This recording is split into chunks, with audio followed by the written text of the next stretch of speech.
Welcome to Latin at Ridgewood High School. These are our terms of the class, our class expectations for the year, and I hope that you're going to understand a little bit more about how our class is going to run and what we'll expect of you. So essentially, I'm calling this a guide to success so that you understand the parameters that'll give you the most successful attempt at learning Latin, but also at earning the grades that you hope to receive. We're going to start with class participation, which is the most important feature of any class that you take here at RHS. One of the best things you can possibly do for yourself is to ask questions. Ask questions about homework, ask questions about the content, ask questions about what we're doing, why we're doing it, how we're doing it. You should always try to have fun in class too, and be prepared. Have your notebook, textbook, your pen or pencil, and have your Chromebook on hand. I'm a pretty techie teacher, so we'll be using your Chromebooks most days, even if it's not for the full period, at least for part of the period. You're going to receive some participation grades from your work in class. And one of the ways that you're going to do this is if I'm ever absent, I'm going to give you an assignment to do over Google Classroom. And you're going to complete the assignment either in the Campus Center, in the Learning Commons, wherever you choose to complete it, but you must complete the assignment on the day that I'm absent. And you must turn it in at the end of the day, and you get points for that. When you're in class, I do want you to raise your hand. I do want you to exhibit politeness and not be rude and interrupt others. I do want you to answer questions too. When I ask questions to the general group, just try. There's nothing that happens if you have a wrong answer at any point. So just try to answer questions as best as you can. Definitely be respectful of your peers at every turn. We are a very open and forgiving and diverse classroom, and I want you to feel comfortable, and I want all your peers to feel comfortable too. So please show patience, show sympathy, show kindness, and show respect for all your classmates. You're going to get homework assignments on a regular basis. Sometimes your homework assignment will be to learn something new, and then we'll practice it in class the next day. That's called flipped learning. Those videos will be housed on YouTube. I'll make sure that you have easy access to them on Google Classroom and that you understand what you'll be taking notes on for homework. Sometimes you're going to do some activities either on the Cambridge website or activities that I send home with you to practice things that we're doing inside the classroom. Regardless of what your assignment is, homework is mandatory, and you'll get a grade based on whether or not you complete it. Full credit is 20 points for a homework assignment. If you only do half of the assignment, you only get half the credit. I don't accept homework late. Homework is used or corrected the very next day in class, and so there's really no sense in you doing late homework because by the time you do it, we've already moved on in our class. I give quizzes regularly. Quizzes are about 50 points each. Usually it's on a pretty focused skill that we've been working on, or just vocabulary, a new verb form that we've just learned, something that's short and sweet, and as I said, very focused. I'll give you study guides on Classroom so that you understand the format of the quiz and the expectations that are there. Tests usually last for a full period, and they're usually 100 points. Tests feature more than one skill at a time. Sometimes there's some translation involved, or new skills that we've done, vocabulary, mythology, culture, reading comprehension, anything. But tests will always have more than one skill featured on it. The study guide for a test will also be provided via Classroom so that you can practice your skills, so that you can understand the format of the test, and so that there are fewer questions in advance of that test.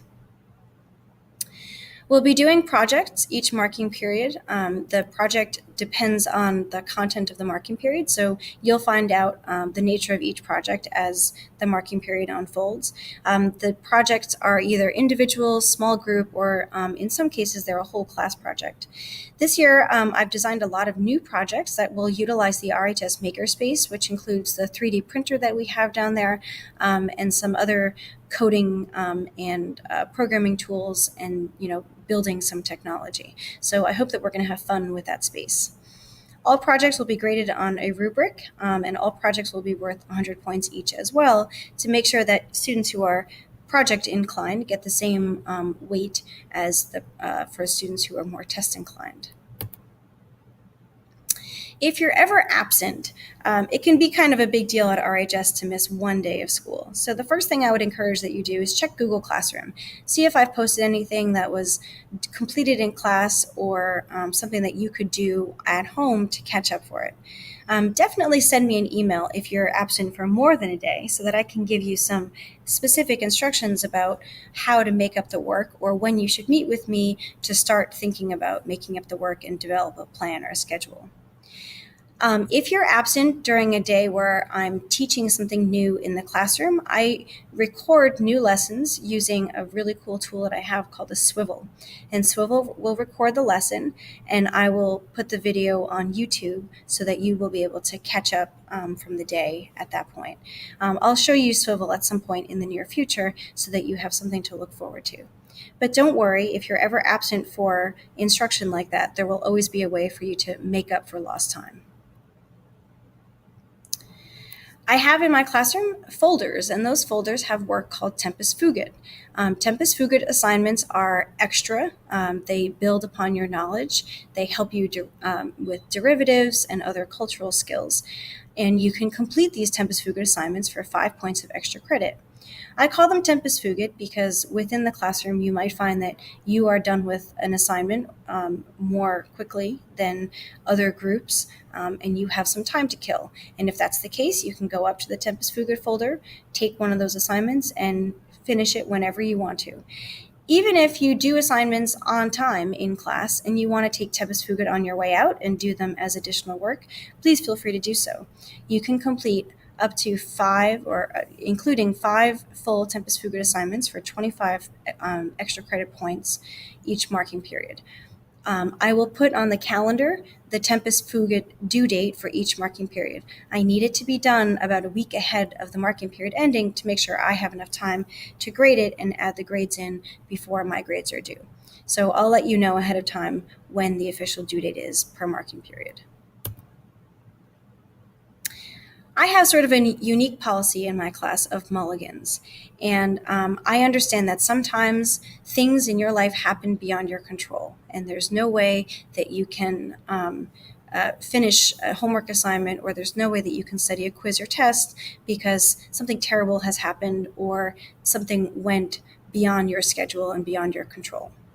So based on the concept of mulligans in golf, which is that you kind of get a free shot, I have 2 types of mulligans in my class. One is called a homework mulligan. If you just can't complete your Latin homework assignment because you have other things going on in your life, that's okay. Essentially, it's a free homework pass. You don't need to make up the assignment after you've missed it. You get 1 free homework mulligan pass per marking period. So use it when you need to, not when you don't feel like doing homework. Make sure that you use it in a way that's useful. And then there are test and quiz mulligans. Now, it's not entirely fair to make you not responsible for a test or quiz, but I do understand that sometimes circumstances happen in your life that prevent you from studying to the best of your ability. If this happens in your life, while I'm giving your tests to your peers, just tell me at that moment, Magistra, I'm going to take a mulligan. And if you take a mulligan on a quiz or a test, you're going to postpone when you take that test or quiz up to 48 hours so that you can wait till a time in your life when things have calmed down a little bit and you've had a little bit more time to breathe. You get to take advantage of a test or quiz mulligan twice during the year, 2 times. You can take those 2 times at any moment you want. You can take them both in October. You could take your test and quiz mulligans, one in December and then one again in May. It's up to you when you want to schedule them. But again, as with the case with the homework mulligan, make sure that you take them in a way that's useful to your life and not just because you don't feel like taking a quiz or a test. Your makeup test will probably not be the same as the original, so just be mindful of that. And finally, you'll have reached your goal. So congratulations. You can find me period 9 right here in our classroom. You can email me anytime at this address, and I really look forward to working with you this year. Please reach out anytime you want me, need me, have a question, or any sort of comment. Have a great day.